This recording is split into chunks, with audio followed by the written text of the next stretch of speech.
Hello, time's getting closer to Mongolia, so I thought I'd share a little bit with you about the kit that I'm going to need. So obviously the main challenge when I get there, other than the cold, is ice skating. So we're going to ice skate 100 miles down a frozen lake, and it's not using ice skates that you would get from your normal ice skate rink like you hire.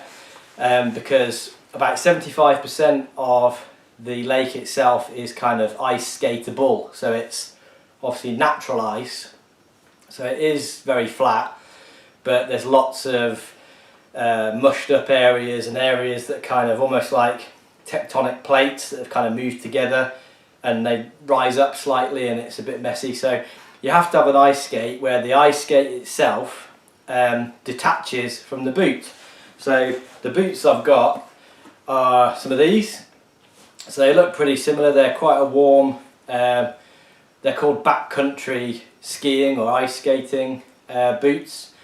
And the thing that's different about them is that they've got a little thing here, a little bar, and basically you clip on ice skates, which we'll get out in a second, onto the bottom of them. So they are a little bit muddy because I've been wearing them in, not on the ice, but going for a few walks up and down the canal just to check that they work, and they do rub a little bit, but they shouldn't be too bad. So the ice skates, they're called Nordic skates. So if I get them out of the box, they are a little bit different to your normal thing. So they are pretty big. So they look like that. So they've got like a little clip in here, and then they actually clip on to the boot like that and look like this. I haven't actually clipped them on yet, so I have absolutely no idea how they work. Oh, there we go, that's what you do. So you pull that up, slot that in, I hope it fits.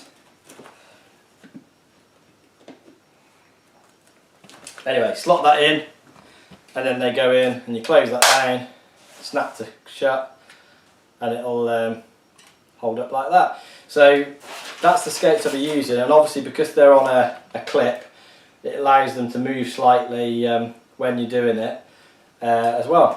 So if I can't skate that area, which it could be that I can't skate across that zone, then I have to switch the ice skates for some of these.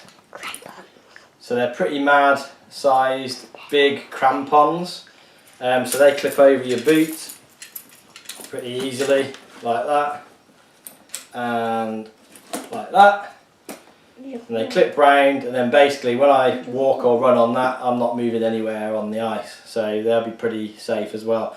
So I'll be having to unclip and do stuff as we go. So as well as that, we've been recommended to use some poles. Now, taking ski poles on the plane, even in checked luggage, isn't going to be easy because of the length of them, rather because I haven't got any ski length bag. So I've opted for some walking poles. So I've gone with these black diamond ones where they unclip or oops, wasn't meant to happen, like that, and you're solid, and then they should be pretty solid to use on the ice, and they've got a good solid carbide tip, if you can see the carbide tip. Apologies for the camera work, Freddie's on the camera. Sorry. So yeah, they should dig in to the ice without much of a problem. So I've got two of these obviously to use as kind of ski poles.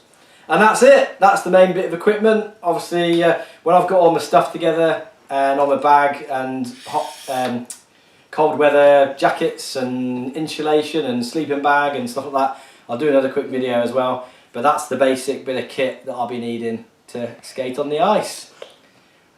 While we're talking, Sean Conway event, 12th of February, don't miss it. He's cycled, run, swum the length of Britain, he's cycled across Europe.